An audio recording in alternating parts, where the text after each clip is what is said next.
If you think you pay too much tax, there's a lot of Canadians who think that, or at least you want your tax dollars spent efficiently, here's my surefire prediction. Billions in tax dollars are going to continue to be wasted. One of the questions I asked when we came into the federal election was, is government mismanagement, to make that gross mismanagement of our tax dollars, going to be an election issue? Will it be an issue in the leaders' debate? Will anyone in the political commentariat bring it up? Well, bringing up things like the Auditor General's report on Sustainable Development Technology Canada. It identified 90 instances of conflict of interest, with agency directors voting in favor of $59 million in grants to companies in which they had a declared interest. You should note that the Liberal government never fully complied, by the way, with Parliament's request or Speaker Ferguson's ruling to release all the documents related to Sustainable Development Technology Canada. You know what? Instead, they prorogued Parliament, having to avoid to disclose those documents. And they still haven't. We still don't know where and to whom millions of dollars went.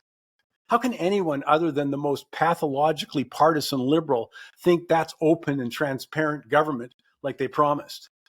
I'm thinking of the self-employed Canadians who have to file June 15th for their tax filing deadline, and thinking of the string of mismanagement, cronyism, failures exemplified by programs like ArriveCan. Phoenix Pay System was 1,100% over budget. They're sending their tax dollars in, and I'm sure thinking of those things makes more than a few angry. So would thinking about the Auditor General Karen Hogan's conclusion that $49 billion Canada Emergency Business Account Program, in quotes, was not managed with due regard for value for money. I think about that. She said, we found significant weaknesses. Taxpayers paid for poor contract management. A $49 billion program that was not managed with due regard for value for money. There's so many other examples of gross misspending. But the point I don't want you to miss is that nothing is going to change. I can't resist one more story for you, by the way. It was from last summer. $286 million Canada Summer Jobs Program, which taxpayers paid 50% of the cost of the minimum wage for private and public sector employees, 100% for nonprofits.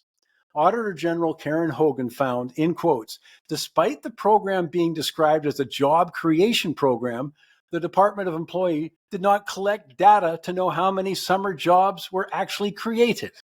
In other words, no cost-benefit analysis, just like every single green energy project, according to the Parliamentary Budget Office. We're told that they're very important, of course, but not important enough to figure out which one gives us the best bang for the taxpayer buck. The point is, this is nothing new. Listen to these quotes. Auditor General Denis Dusotel, 1999. We continue to see programs where funds are distributed and dispersed without proper oversight, resulting in significant waste. Sheila Fraser, 2003. We're seeing recurring issues in government programs where poor planning and lack of oversight led to significant waste. Michael Ferguson, 2017. It's deja vu all over again. The government continues to repeat the same mistake, wasting taxpayers' money through indifference and poor management.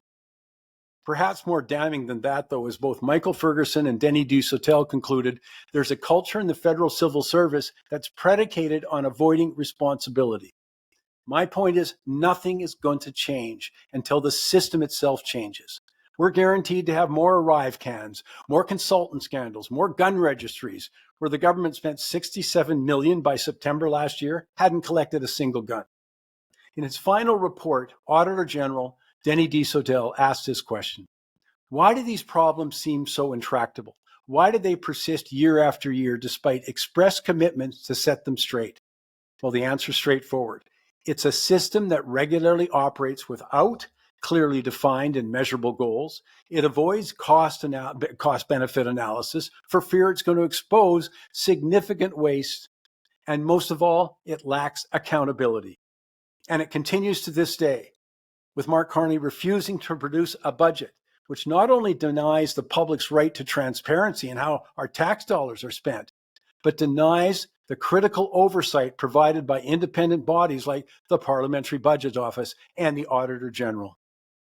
When I think of the scorn I feel and disrespect I feel, I think they deserve it all, especially from all the hard-working Canadians who are spending such a huge chunk of their paycheck to government.